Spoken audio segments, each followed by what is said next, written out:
안녕하세요. 권 작가입니다.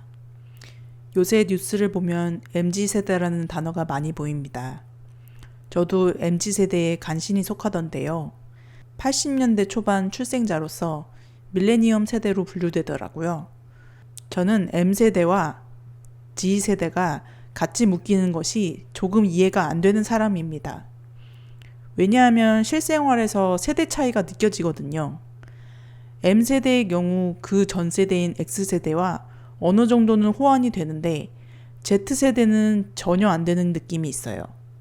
그래서 요새 밈처럼 소비되는 MZ세대 괴담은 Z세대의 지분이 많다는 생각이 들어요.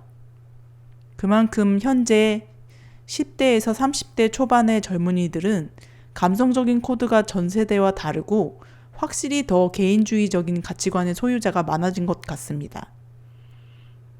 그런데 꼭 세대의 특성이라고 보기보다는 젊은이여서 그럴 수도 있다는 생각도 합니다. 역사적으로 젊은 세대는 언제나 이기적이라고 여겨져 왔잖아요.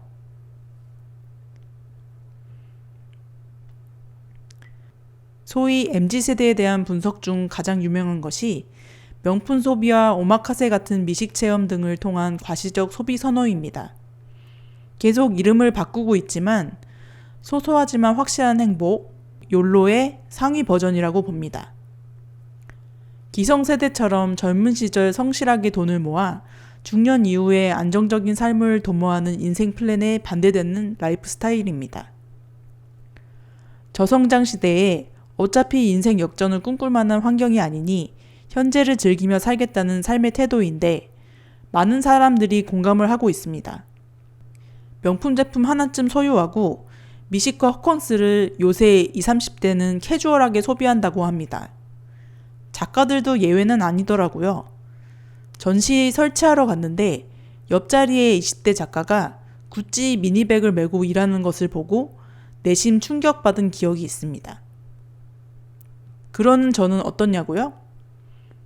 저도 프라다 가방이 있었던 때도 있었고 사회초년생 때는 나름 욜로족이었습니다. 그런데 지금은 허리띠 졸라매고 살고 있습니다. 이 과정에서의 경험을 들려드리려고 합니다.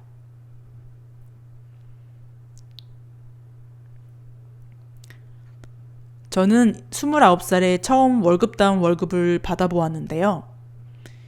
200만 원도 안 되는 봉급이었지만 저에겐 정말 큰 돈이었습니다. 그 전에 한 달 소득이 60만 원 남짓이었는데도 살았으니까요. 부모님 집에서 살았고 도시락도 집에서 싸서 다녔기 때문에 저축을 하고도 쓸 돈이 많은 상황이었습니다. 그래서 쇼핑과 카페, 유흥의 씀씀이가 점점 커졌습니다. KT VIP, 올리브영 VIP, CGV VIP 시절이었죠. 충분히 제가 부담할 만한 소비였기에 문제는 없었지만 지금 생각하면 쓸데없는 데에 돈이 많이 샜지요. 아무튼 2년에 한 번꼴로 해외여행도 다니고 자본주의 맛을 만끽하며 살았습니다. 그러다가 결혼을 하고 서울에서 신혼생활을 시작했습니다. 그렇지만 소비 생활이 달라진 것은 없었어요. 여전히 소소하게 때론 크게 플렉스를 하며 살았습니다. 둘이니까 더 신나게 놀고 썼습니다. 그러다가 아버지가 예상치 못한 상황에서 갑자기 돌아가셨습니다. 그 와중에 다니던 회사의 월급이 밀리면서 어쩔 수 없이 퇴사까지 하게 되었습니다. 그 최악의 상황에서 저를 버티게 해준 것은 남편의 응원과 작업뿐이었습니다. 작업을 계속하면서 멘탈을 잡고 있다 보니 외주가 들어와서 어느 정도 소득이 생겼지만 언제 일감이 없어질지 모르니 굉장히 불안했습니다. 게다가 상주로서 아버지의 죽음을 경험하고 나니 이 세상에 기댈 사람이 저밖에 없다라는 자각이 확 되었습니다. 그동안 내심 유예시켰던 어른이 된 기분이었어요. 밑바닥을 찍으니 정신이 들었달까요? 그리고 이런 개인사적인 배경 이외에도 저에게 경제적으로 인식의 전환을 준 사람들이 있습니다. 신혼집의 집주인과 공동작업실의 운영자 커플입니다. 먼저 저희 전셋집의 집주인은 저보다 딱 10년 어린 93년생 대학생이었습니다. 물론 어머니의 조종을 받고 있었지만 명의는 분명 그 아가씨의 것이었습니다.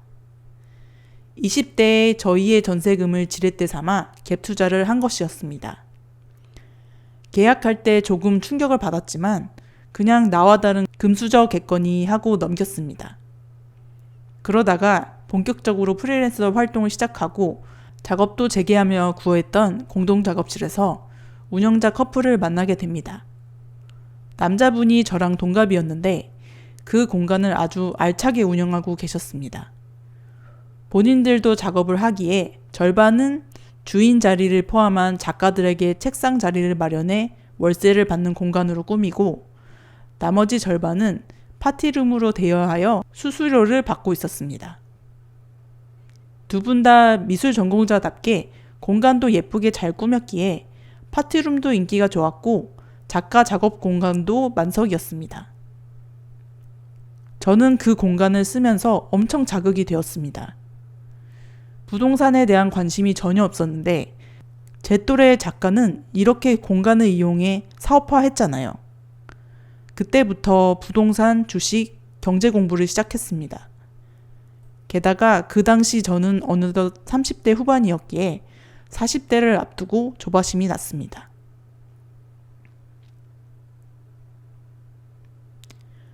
딩가딩가 생각 없이 살다가 갑자기 정신이 180도 바뀐 저는 다시 20대의 월 수입 60만 원일 때처럼 돈을 쓰기로 마음먹었습니다. 전에 최소한의 지출로 살았던 경험이 있어서 생각보다 어렵지는 않았습니다. 그저 폼이 안 날 뿐이지 못 먹고 못 자는 것은 아니니까요.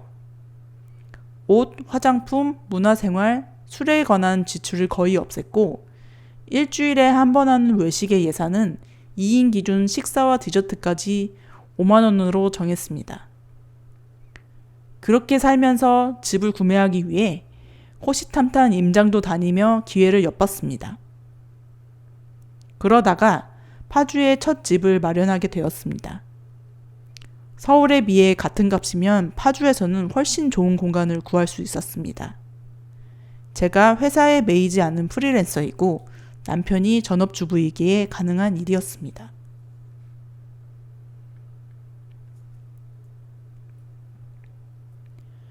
확실히 집이 생기니 안정감이 들긴 하지만 가진 돈을 다 털어넣어서 얻은 것이라 다시 처음으로 돌아간 느낌도 듭니다. 돈을 모아서 자산을 늘려야 노후 준비가 되는 것이라 자산에 투자를 하려면 종잣돈을 모으는 것은 계속해야 하거든요. 그래서 절약은 계속하고 있습니다.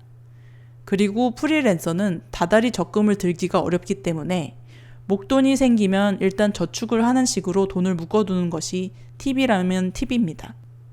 희한한 게 돈을 묶어두지 않으면 손에 쥔 모래처럼 흩어지더라고요. 예금은 해약해도 이자가 없을 뿐이지 위약금이 없기 때문에 일단 넣어두고 정말 필요할 때만 해지해서 쓰면 됩니다. 그렇지 않고 주거래 계좌에 넣어두면 어느새 다 없어집니다. 무조건 선저축 후 소비입니다.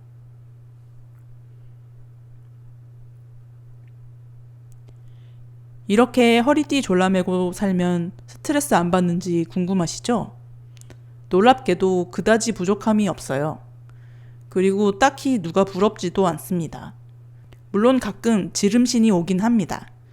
소위 시발 비용이라고 하죠. 스트레스성 소비를 하긴 합니다. 그런데 그게 예전에 비하면 아주 소소해졌어요.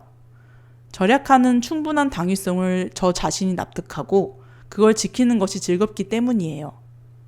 그리고 소비, 특히 과시성 소비는 내면의 결핍에서 기인하는 경우가 대부분이거든요. 예를 들어 저는 그 비싸기로 유명한 스위스 여행을 충동적으로 간 적이 있어요. 그 이유가 회사에서 설산으로 콘셉트 아트를 만들었는데 모니터 안의 풍경이 너무 아름다웠고 레퍼런스 사진 속 사람들에게 상대적 박탈감이 들어서였거든요.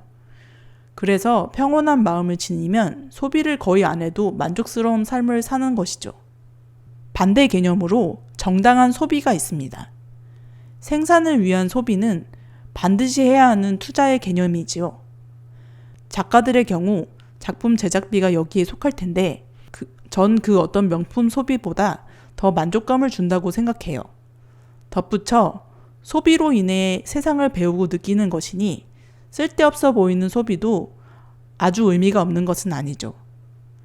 다만 인생은 길고 직업 수명은 짧아지는 시대이니 근로가 불가능한 상태를 항상 염두에 두고 자신의 인생 계획에 맞게 적당히 소비해야 한다는 것입니다.